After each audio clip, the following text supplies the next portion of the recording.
After we got married, my husband's parent refused to acknowledge our wedding and said, "I'll never accept her as family." My husband looked uncomfortable but said nothing.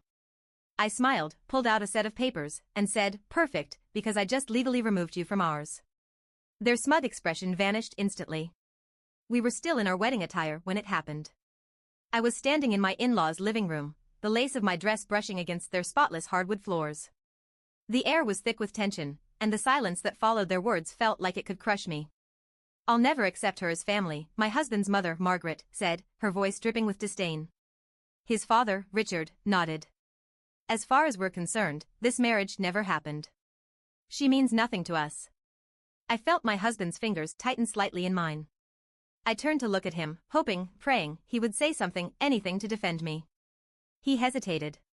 He shifted uncomfortably, glancing at his parents like a child caught between two fighting adults. But he said nothing. That was all I needed to see. I smiled, reached into my bag, and pulled out a set of documents I had been carrying for months. "Perfect," I said, setting them down on their pristine coffee table. "Because I just legally removed you from our lives." Margaret's smug expression vanished instantly. I should have seen this coming. I should have known this was how it would end. I met Daniel 5 years ago when we were both working in finance in New York. Our schedules were brutal, and our office was a pressure cooker, but we found comfort in each other. He was smart, kind, and genuinely funny in a way that made even the worst days feel lighter. I loved him. I still do. When we got engaged, I was over the moon. I thought his family would be happy for us. I thought they'd welcome me. I was wrong. From the moment I met them, I was nothing but an outsider. Margaret and Richard came from old money in Connecticut. They had a certain way of doing things, and anyone who didn't fit into their carefully curated world was dismissed. And I was not what they wanted for their son. I grew up in a middle-class family in Pittsburgh. My parents worked hard for everything we had, and while we never went without, we weren't wealthy. We didn't vacation in Europe every summer. We didn't have family connections to Ivy League universities. To them, I was beneath their son. Margaret made it clear from the start. The first time I met her, she greeted me with a tight smile and a look that scanned me like I was something she needed to tolerate. She never outright insulted me, not at first. It was all in the little things. The way she would conveniently forget to introduce me to people at social gatherings.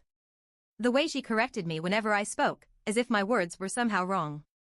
The way she would bring up Daniel's ex-girlfriend, Elizabeth, every chance she got.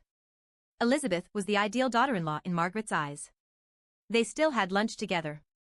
Margaret still referred to her as practically family. Daniel told me to ignore it. "She just needs time," he'd say. "She's difficult with new people." But it wasn't just Margaret. Richard was worse. He was colder, quieter, but every word he spoke was calculated to make me feel like I didn't belong. He'd make little comments about my job, my background, my upbringing. "That's an interesting career choice," he'd say, in a tone that made it clear he thought it wasn't good enough. Or, "Your parents must be very proud. It must be nice to have worked your way up." And then there were the big moments. The time they invited Daniel to a family dinner and conveniently forgot to tell me. The time they sent him a Christmas gift but ignored me entirely. The time they had a family reunion and didn't even mention it to us, until we saw the pictures on social media. Every time, Daniel would tell me to be patient. That they would come around. That they just needed time. 4 years of this. 4 years of being dismissed, disrespected, and treated like an outsider. Then came the wedding. I didn't expect them to be enthusiastic, but I did expect them to show up. They didn't. They didn't come to the rehearsal dinner. They didn't come to the ceremony. No call, no text, no excuse. Just nothing. Daniel was devastated. I was angry. And then they had the nerve to invite us over the day after the wedding. Daniel thought maybe, just maybe, this was it. That they had finally decided to accept us. I knew better. But I went anyway. When we arrived, they were sitting in their grand living room, sipping wine like it was any other day. No congratulations. No acknowledgement that we had just gotten married. And then Margaret said it. "I'll never accept her as family." Richard followed up with, "As far as we're concerned, this never happened. She means nothing to us." I looked at Daniel. He hesitated. He opened his mouth, then closed it. He looked at them. Then at me. then back at them. And said nothing.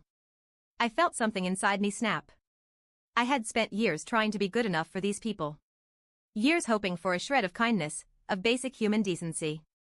I was done. I reached into my bag and pulled out the documents I had been carrying for months. Margaret's eyes narrowed. What's that? I placed them on the table, right between their untouched wedding gifts.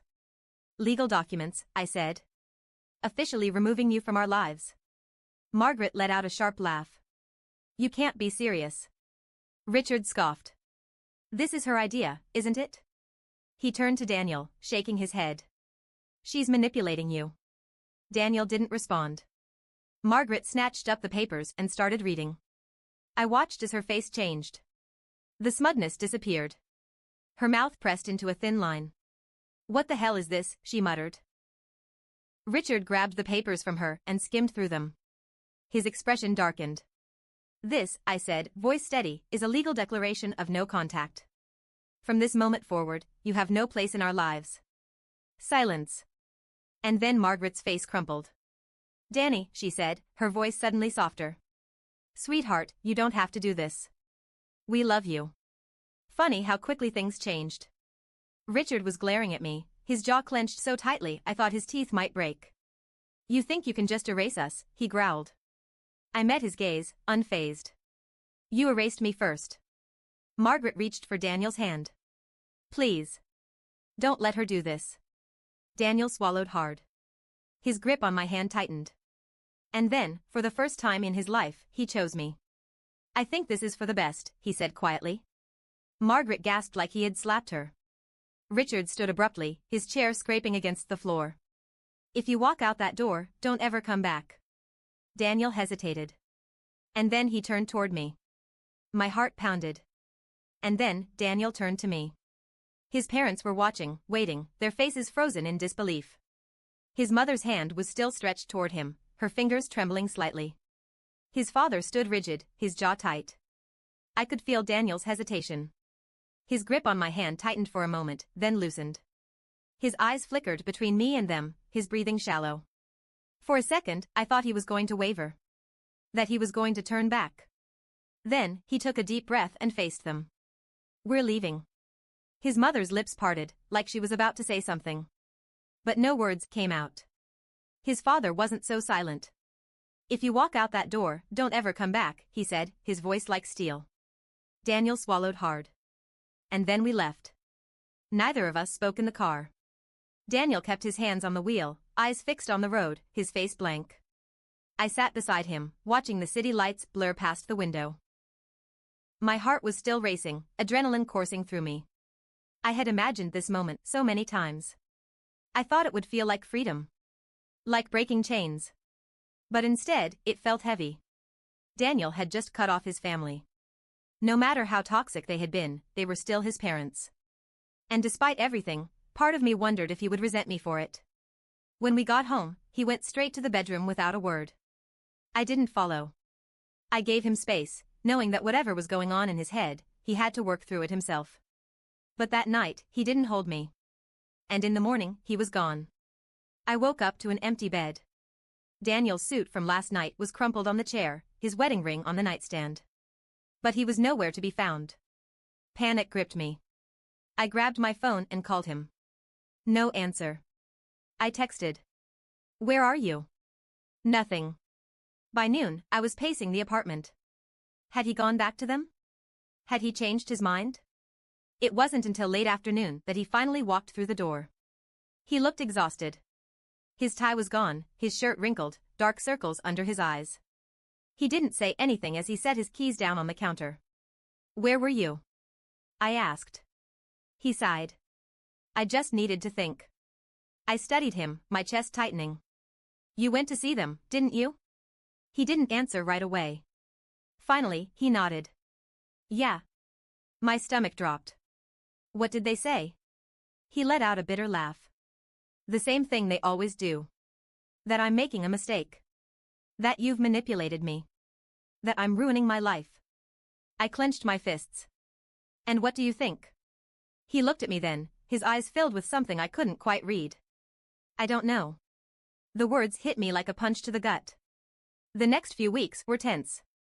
Daniel was quieter. Distant. He still loved me, I knew that, but something had shifted.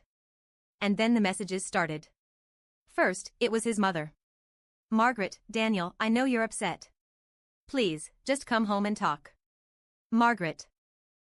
We can fix this. You don't have to throw away your family. Then his father. Richard, you're being a fool. You'll regret this. Daniel ignored them. He barely looked at his phone anymore. But then, they changed tactics. They started reaching out to my family. My mother called me one afternoon, her voice tight with concern. His parents just called us. I nearly dropped my coffee. What? They told us you're ruining Daniel's life. That you've brainwashed him. They said, she hesitated. They said you forged those documents. I nearly choked. What? They're claiming you tricked him into signing. I could feel my blood boiling. This was a new low, even for them.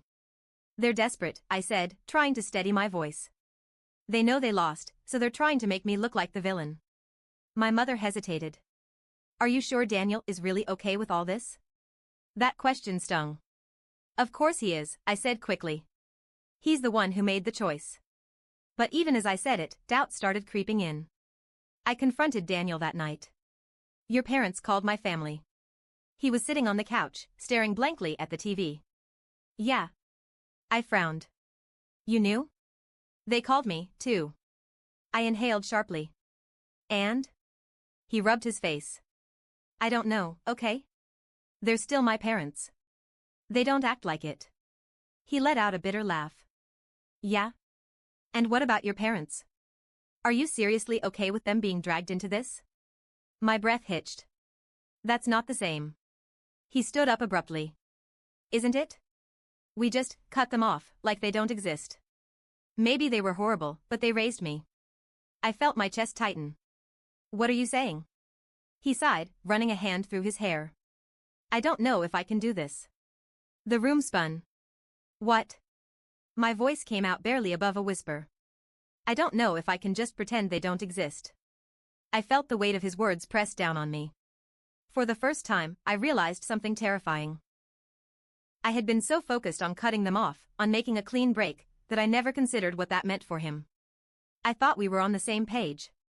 But maybe, just maybe, I had lost him, too. Daniel stood there, rubbing his face, his breathing uneven. I don't know if I can do this. His words echoed in my head, over and over, until they felt like a hammer pounding against my skull. What do you mean? I asked, trying to keep my voice steady. He exhaled sharply. I mean, I don't know if cutting them off completely was the right thing to do. Something inside me twisted. Daniel, they didn't even come to our wedding. They told you to your face that I don't matter.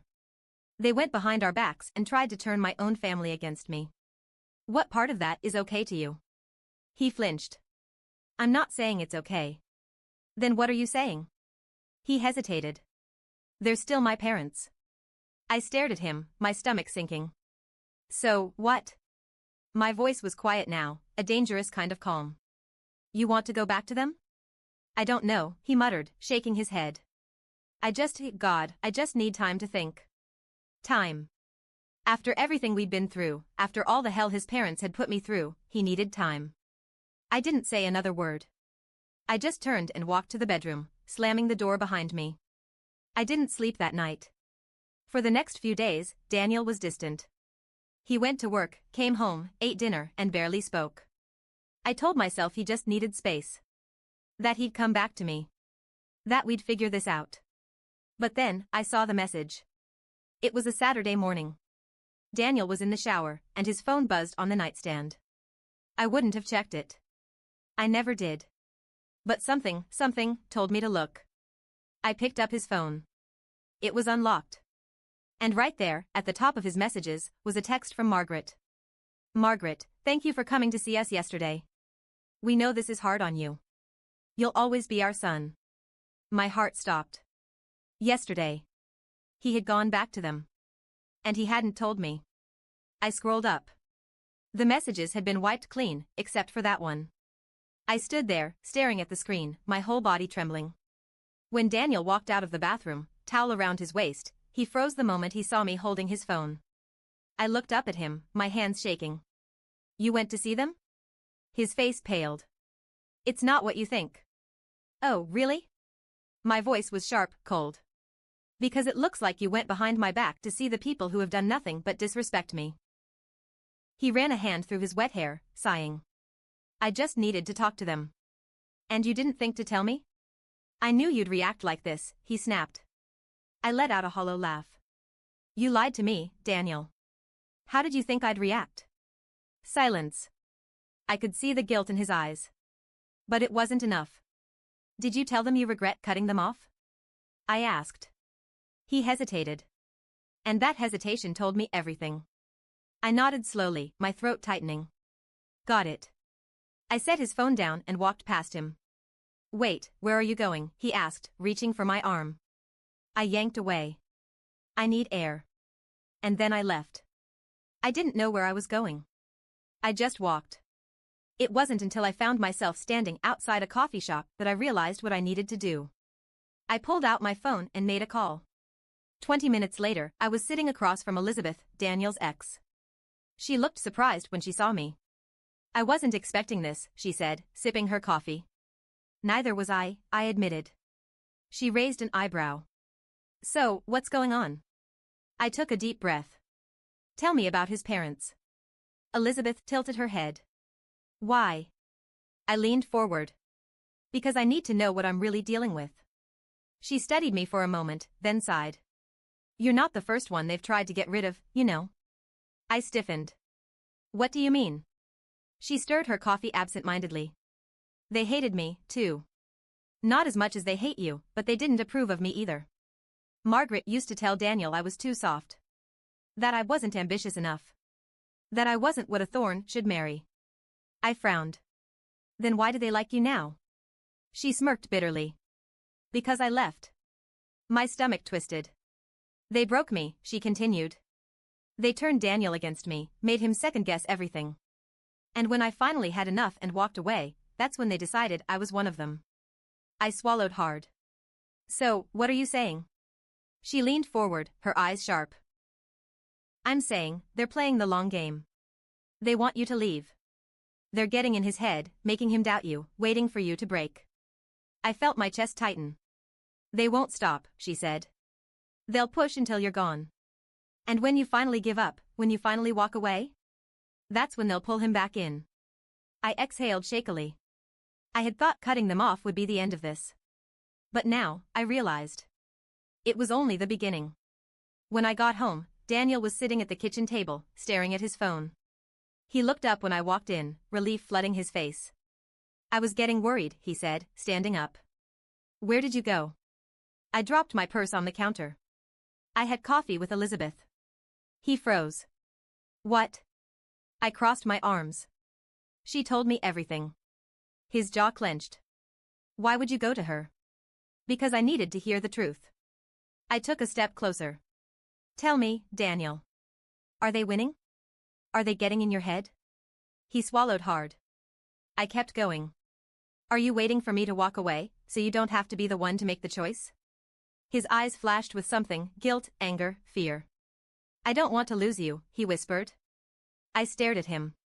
Then prove it. Silence stretched between us. And for the first time, I didn't know if he would. The silence stretched between us, thick and suffocating. Daniel wouldn't meet my eyes. His hands were clenched at his sides, his breathing uneven. I could see it, the war raging inside him. He wanted to be on my side. He wanted to stand by me. But he was still tethered to them.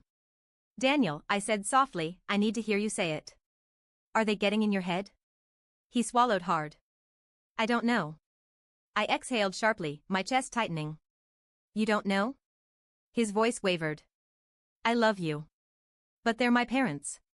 I took a shaky breath, my fingers curling into fists. Do you know what Elizabeth told me? His eyes flicked up to mine, guarded. She said they did this to her, too. They made her question everything, made her feel like she wasn't enough, made you doubt her. I stepped closer. And when she finally left, when she walked away, that's when they accepted her. He flinched. Is that what you're waiting for? My voice was barely a whisper. For me to leave? No, he said immediately. Too fast. But the hesitation before had already answered my question. I felt something inside me crack. I nodded slowly, my throat tight. I get it now. Daniel's eyes widened. No, wait, I stepped back. You're not actually choosing me. You're just waiting for me to give up first. I'm not, he insisted, his voice rising. He ran a hand through his hair, his breathing shaky. It's not that simple. It is that simple, I shot back. It's me or them. And you're too much of a coward to say it out loud. His face twisted in pain. That's not fair. I let out a bitter laugh. Fair? I shook my head. Fair would have been them treating me like a human being from the start. Fair would have been you standing up for me years ago, instead of making me fight this alone. He opened his mouth to speak, but I held up a hand. No. I'm done. My voice was sharp, unwavering. You need to make a choice, Daniel. And you need to do it right now. His face paled. You're giving me an ultimatum? I stared at him. I'm giving you a reality check. Silence. He looked at me, really looked at me, and I saw something break in his expression. He knew. He knew that no matter what happened next, everything was about to change. I don't know how long we stood there, frozen in the middle of our kitchen. Then, his phone buzzed. We both looked at it at the same time. Margaret. A simple message popped up on the screen. Margaret, we're waiting. Come home. The air in the room shifted. Something inside me snapped. I grabbed his phone and threw it against the wall. Daniel jumped as the screen shattered, the sound sharp in the tense silence. What the hell, he shouted. She is manipulating you, I snapped. And you're letting her. His face was red now, anger rising to meet mine. You can't just, no, I cut in. You don't get to be angry right now. I pointed to the broken phone. That's nothing compared to what they've done to us. To me. He pressed his lips together, his chest rising and falling rapidly. Then, his expression twisted. You've been pushing me this whole time. His voice was raw, shaking. You wanted me to cut off my family. Do you know how hard that is? I stared at him. They're not family, Daniel. Family doesn't do what they've done. His hands clenched at his sides. You don't get it. I laughed, sharp and bitter. Oh, I get it just fine. Something in him snapped. You never even tried to understand what this is like for me. I sucked in a breath. I had fought for us. I had endured years of their abuse, waiting for him to see it, to stop it. And now? Now he was blaming me? My voice was quiet, but firm. I have tried so hard to be enough for you. But no matter what I do, no matter what I suffer through, it's never enough. Because you will always let them win. He swallowed hard. That's not true. I shook my head. It is. Silence. Then, I said the words that sealed everything. I think you want me to leave. His face crumpled. No, you may not realize it yet, I whispered, my eyes burning, but deep down, you do. He took a shaky step forward. I love you. I exhaled sharply. Not enough. I packed a bag that night. Daniel sat on the couch, his head in his hands, saying nothing. He didn't stop me. He didn't fight for me. And that told me everything. I stayed at a friend's house for a few days, trying to breathe, trying to think. Daniel called a few times, but I ignored them. Then, on the fourth day, I got a text. From him. Daniel, I saw them today. You were right. They never wanted us to last. They wanted me back, and they got what they wanted. I stared at the screen, my heart pounding. Then another message came through. Daniel, I'm so sorry. But I think it's too late, isn't it? I took a shaky breath. And for the first time in years, I felt free. I wish I could say we fixed it. That he fought for me. That he finally chose me. But he didn't. Daniel went back to them. I don't know if it was out of guilt, out of exhaustion, or just because it was easier. But he chose them. And in doing so, he lost me. Months later, I heard through a mutual friend that Margaret had already started parading him around at social events, hinting at how he'd find someone more suitable soon. I should have been angry. I should have been devastated. But instead, I felt relief. Because I realized something. I never really lost him. He was never mine to begin with.